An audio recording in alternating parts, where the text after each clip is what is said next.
Welcome back, students. Today we are going to begin with Act 1, Scene 2 of The Merchant of Venice. Act 1, Scene 2 takes us to Belmont. I had already informed you before that Belmont is an idyllic place, an imaginary place. So it takes us far away from the commercial world of Venice, and we come to Portia, rather a room in Portia's house. We have Portia and Nerissa together. Portia is very tired. We find her in a melancholic state, and she says to Nerissa, her maid, her only companion, that she is aweary of this great world. Nerissa then tells her that you would be, sweet madam, if your miseries were in the same abundance as your good fortunes are, and yet for aught I see they are sick that surfeit with too much, as they that starve with nothing. It is no mean happiness, therefore, to be seated in the mean. Superfluity comes sooner by white hairs, but competency lives longer.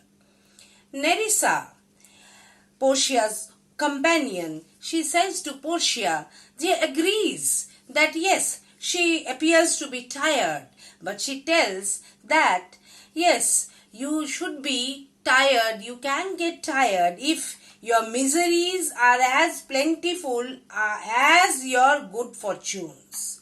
But it is always seen that they that surfeit with too much, they who have a lot of things, they who eat much, are equally sad and equally sick as those who have nothing at all and who starve. It is no mean happiness, therefore, to be seated in the mean.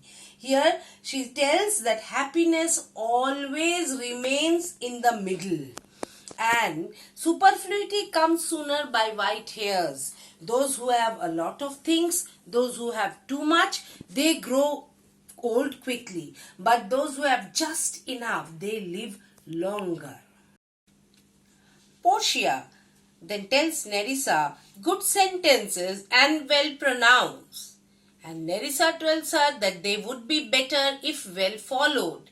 That means Portia says to Nerissa that the sentences which she utters about competency and superfluity are all good sentences and very well pronounced.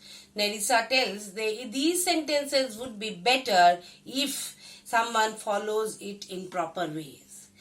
After that, Portia tells Nerissa that if to do were at easy to know what were good to do, then chapels had been churches and poor men's cottages, princes' palaces.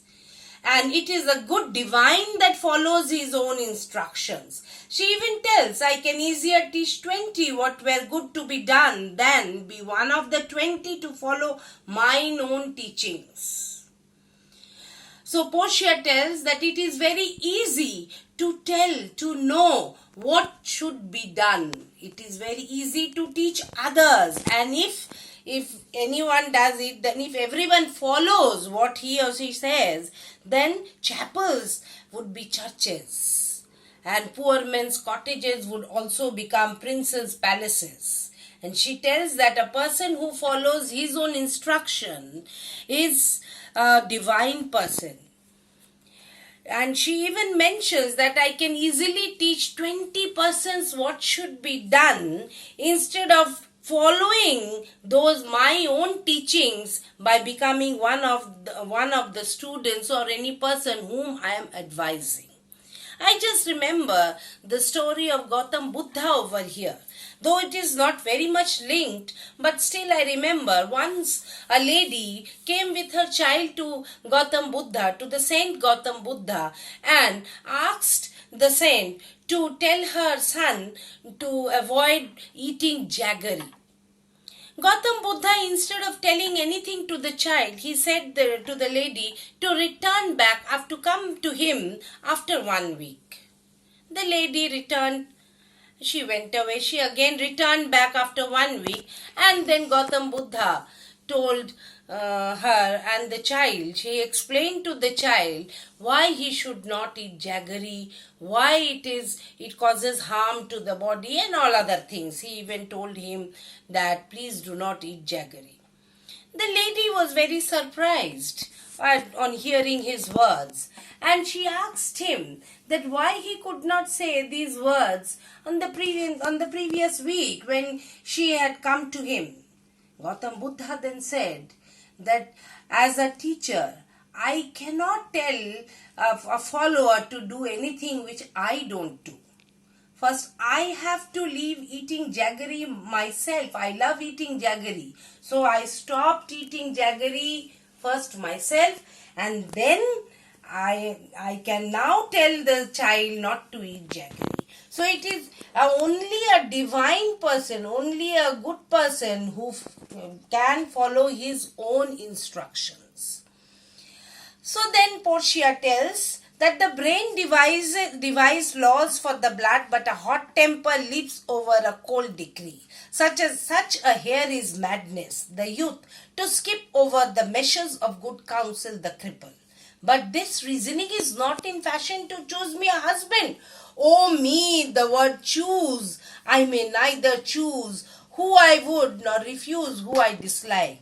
So is the will of a living daughter curbed by the will of a dead father. Is it not hard, Nerissa, that I cannot choose one nor refuse none? Portia now again explains that our brain devises laws, rules and regulations to be followed. But we are all hot-blooded persons, we are human beings, and a hot temper leaps over a cold decree, a cold law. And this type of thing is madness. In our youth, we are full of spirits and we easily leap over the nets of good advices which try to stop us. And so we feel that these advices are there to stop us. We do not listen to these advices. Then she tells, but this type of reasoning is not in fashion to choose me a husband. How can I choose? Or why? How can it be the right way for me to choose a husband in this way? She even regrets for using the word choose, because she says that she can neither choose nor she can refuse. Because you all don't know still now, but just I want to inform you that Portia's father, before his death, had arranged for her marriage. He had devised a plan of choosing caskets, and a person who would choose the right casket would be able to marry, would marry Portia. So she says that it is in this way. She cannot refuse, she cannot choose. So she is very sad for this. And she even says that the will of a living daughter is curbed by the will of a dead father. Her wishes, her desires of choosing a person, of loving a person, or refusing another one whom she dislikes, are curbed, are just throttled, are just negated from her. She cannot do that. She does not have the right to choose, and so she is very sad for it. And she says, it is the will of my father, of my dead father, which is stopping me from all this. But she is a very obedient and loyal daughter, and she cannot do anything against her father's wishes. But it is very hard for her that she cannot choose one or refuse one. Nerissa then tells her that your father was ever virtuous, and holy men at their death have good inspirations. Therefore, the lottery that he had devised in these 3 chests of gold, silver and lead, whereof who chooses his meaning chooses you, will no doubt never be chosen by any rightly but one, who you shall rightly love. So, Nerissa tells that Portia's father was a virtuous person, was a holy man, we can tell. And holy men, when they die, They have always good inspirations for others. Their blessings are always with their children, with their younger ones, and therefore the lottery that he had devised, the plan of the three chests, of the three cascades, gold, silver and lead, these cascades have a proper meaning, and one who chooses the proper cascade will always be the right person for Portia, and really he would be the only person whom Portia would be able to marry and would be able to love. Nerissa then asks Portia, do you have any affections towards the suitors, towards the princely suitors that have already come? I already told you before in my previous video that there were many suitors were just going and reaching Belmont from various parts of the world in order to marry her. So here many princes had already reached Belmont to marry Portia, and now Nerissa asks Portia whether she likes any one of them, whether she has any affection, any love for any of the suitors that have come there. Portia requests Nerissa to overname one by one, to tell the names of them, and as she would tell the names, Portia would describe them. And Nerissa would automatically come to know her affections for the princes who have come here. Nerissa then tells that the first person is the Neapolitan Prince. Portia says, "Aye, that's a colt indeed, for he doth nothing but talk of his horses, and he makes it a great appropriation to his own good parts, that he can shoe him himself."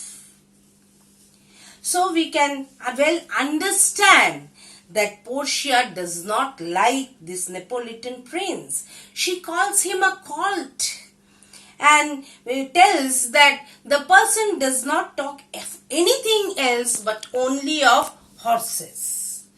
And he even describes all the parts of the horse, and it appears that the prince can even shoe the horse himself. So you can understand the meaning of shoe himself. That means he can even, the horseshoe. He can even put the horse's shoe to the horse's foot himself. Nerissa then tells about County Palatine. Portia tells, "He doth nothing but frowns, and who should say, and you will not have me choose? He hears merry tales and smiles not. I fear he will prove the weeping philosopher when he grows old, being so full of unmannerly sadness in his youth. I had rather be married to a death's head with a bone in his mouth than to either of these. God defend me from these two." So we can understand that Portia does not like County Palatine also. She tells that he does nothing but only frowns. He is never happy. He makes faces. He hears merry tales, but he never smiles. And she even tells that he will become the weeping philosopher. Who is this weeping philosopher?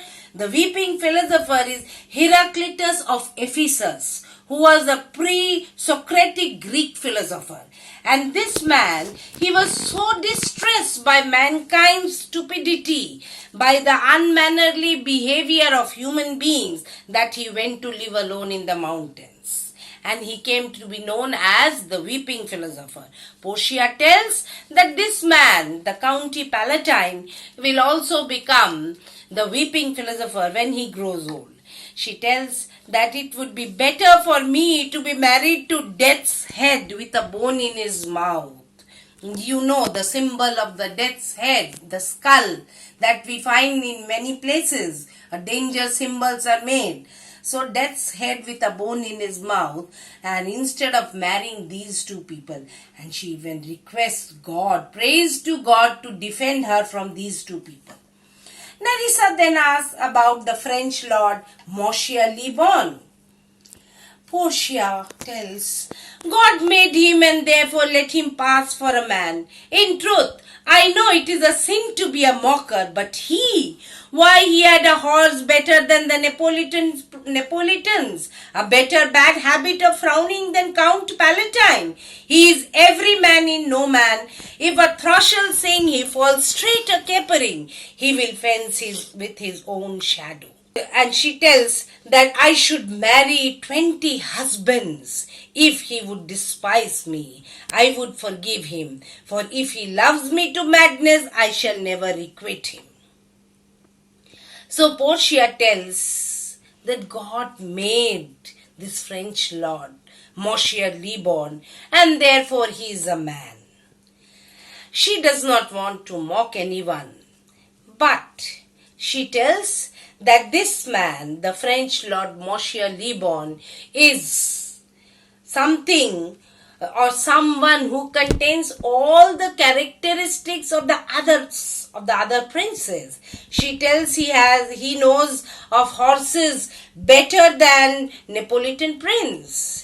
He even frowns much more than County Palatine. He is every man in no man. He has characteristics of every man. And even when he sees the throstle singing, he just starts jumping up and down immediately. And she says that if I should marry him, I should marry 20 husbands. Why? Because he has characteristics of 20 people in him. And it would be better if he would despise me, dislike me, she would forgive him. Then Portia would never be able to respond to his love, to return his love. Nerissa then asks about Falconbridge, the young Baron of England. Portia says, you know I say nothing to him, for he understands not me nor I him. He had neither Latin, French nor Italian, and you would come into the court and swear that I have a poor penny worth in England. He is a proper man's picture, but alas, who can converse with a dumb show? She even tells that he is oddly suited. So Portia says that this man, the Falconbridge, the Baron of England, he appears to be a good man, but he can understand neither Latin nor French nor Italian, the languages which are known to Portia. And Portia does not know English at all. So she says he is a poor man's picture, he is a good man. It appears that he is a very good man. But who can converse with a dumb show? How can I spend my whole life with a dumb person who will not be able to talk to me, and neither will I be able to talk to him? And she even tells that he is oddly suited. It appears that he bought his doublet in Italy, his tunic, his dress in Italy, his hose, his breeches in France, his bonnet in Germany, and it appears that he bought his behavior elsewhere. Nerissa then asks Portia about the Scottish lord, the neighbor of the Englishman, of the Baron of England. Portia tells that he has neighborly charity, but actually he is a coward, for he borrowed a blow on his ear from the Englishman and even swore that he would pay it back. And even the Frenchman became the surety, the guarantee that he would surely pay him back, but before that the Frenchman also gave a blow to his ear. This, obviously, the guarantee, the signature is an imaginary bond. However, then Nerissa asks about the young German, the Duke of Saxony's nephew. Portia tells that very wildly in the morning when he is sober, and most wildly in the afternoon when he is drunk. When he is best, he is a little worse than a man, and when he is worse, he is a little better than a beast. And the worst fall that ever fell, I hope I shall make a shift to go without him. Thus, Portia describes very clearly that this young German, the Duke of Saxony's nephew, is actually a drunkard who always drinks from morning he drinks for the whole day. She tells that he is very wild in the morning when he is sober, and his condition becomes bad in the afternoon when he is drunk. But when he is best, he is worse than a man. He cannot be called a man when he is in his best condition. And when he is worse, he is even little better than a beast. Thus Portia tells that if the worst falls on me, I hope I shall make shift to go without him. That means if Portia is forced to marry this man, the Duke of Saxony's nephew, if he chooses the right casket, then she has to go without him. That means she would not be able to marry him. Nerissa tells that if he should offer to choose the right casket, you should refuse to perform your father's will. If you should refuse to accept him, that means you will deny your father's will. I already told you before that Portia was a very loyal and faithful daughter. So here Nerissa tells that if you don't choose, if he chooses the right casket and if you don't marry him, if you refuse that, then you will refuse your father's will. Portia tells, therefore, for fear of the worst, I pray thee set a deep glass of Rhenish wine on the contrary casket. For if the devil be within and the temptation without, I know he will choose it. And I will do anything, Nerissa, I will be married to a sponge. Portia then tells Nerissa that if something of that sort happens, if I am forced to marry him, please, before he chooses the right casket, place a deep glass of Rhenish wine, the white wine, the German wine. You place it on the casket, on another casket, which does not contain the proper portrait of Portia. And if the devil is inside that man, he would surely force this man to choose the wrong casket. Portia tells Nerissa that I am ready to do anything before I am married to this sponge. That means he is such a drunkard that Portia even mentions him as a sponge. Nerissa then tells the lady not to fear of marrying any of these persons, because these princes have already told Nerissa that they are not going to choose the caskets. They want to marry the lady, but they want to marry in a proper way. If the lady likes them, if they are allowed to marry her in any other way other than choosing the casket, then they are ready to marry her. Otherwise, they would not marry her. Portia tells, if I live to be as old as Sibylla, I will die as chaste as Dinah, unless I be obtained by the manner of my father's will. I am glad that these parcel of wooers are so reasonable, for there is not one among them but I dote on his very absence, and I pray God grant them a fair departure. Portia tells Sibylla was the prophetess of Cumain in classical mythology, and god Apollo granted her a long life, as many years as the number of grains which she would hold in her hand. And grains of sand which she would hold in her hand.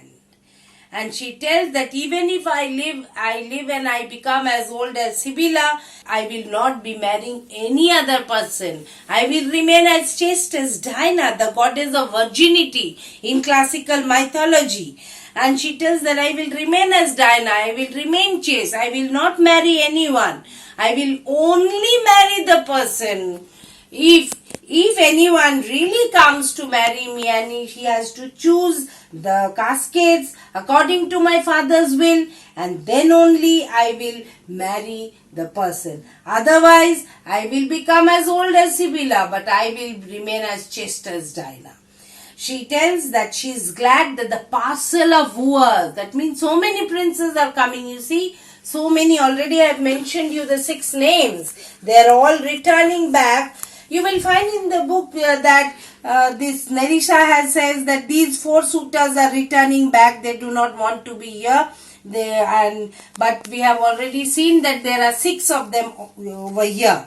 So maybe it's just Shakespeare had forgotten and mentioned that there are 4 persons. Portia thus tells that she is happy that these people, the princes who came there, are all returning back because she does not like any of them. She has no affections for them, but she tells that she prays to God for their safe departure.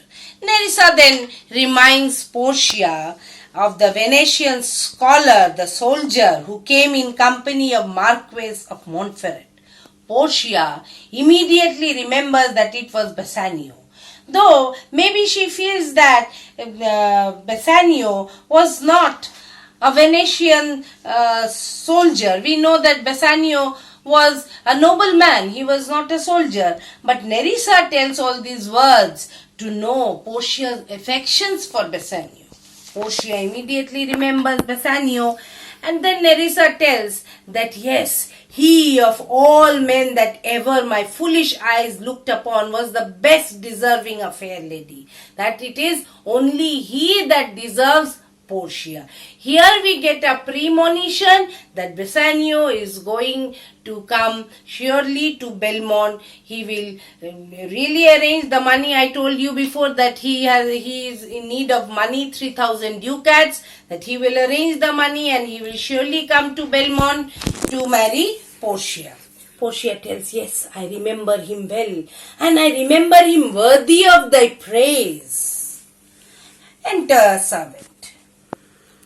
On seeing the servant, Portia asks whether there was some news or not. The servant tells, the 4 strangers seek for you, madam, to take their leave. And there is a forerunner come from the fifth, the Prince of Morocco. He brings word, for the prince, his master, will be here tonight. See here, the servant tells that 4 strangers were wanting to take leave. Either Shakespeare has forgotten that he has already mentioned 6 names, or probably they were so insignificant compared to Portia's choice that Shakespeare did not want to give importance to these persons. Thus he mentions them as 4 strangers who wanted to take leave from Portia. But the servant tells there is a forerunner who comes from the Prince of Morocco, the attendant of Prince of Morocco, who had come there informing about his master's arrival. Portia tells, if I could bid the 5th welcome with so good a heart as I can bid the other 4 farewell, I should be glad of his approach. For if he have the condition of a saint and the complexion of a devil, I had rather he should shrive me than wife me. So we come to see that Portia, she even does not like the name. On hearing the name of Morocco, Portia gets the idea that he's a dark person. And she tells that with all my heart I am bidding farewell to all the strangers. And if I would be happy of welcoming this person, then it would be very nice. But it is not so. Because even if this person is like a saint, is a very good man, then he should shrive me than wive me. That means he should listen to my offenses, hear my confession, and grant me forgiveness from God. But he should not make me his wife. She then tells Nerissa to come along with her, and to the attendant she tells to go while we shut the gate upon one wooer, another knocks at the door. You see, just a few minutes before, Portia had mentioned parcel of wooers. And again here, Portia tells that while we shut the gate upon one wooer, another knocks at the door. That means there were so many people, so many princes who were coming one by one to Portia's palace, to Belmont, to marry Portia. So thus we come to the end of this scene. This scene is quite an important scene because Shakespeare has given description of so many princes who had come to marry Portia and how Portia shows her affections towards them. That's all for today, students. Go through the lesson very nicely.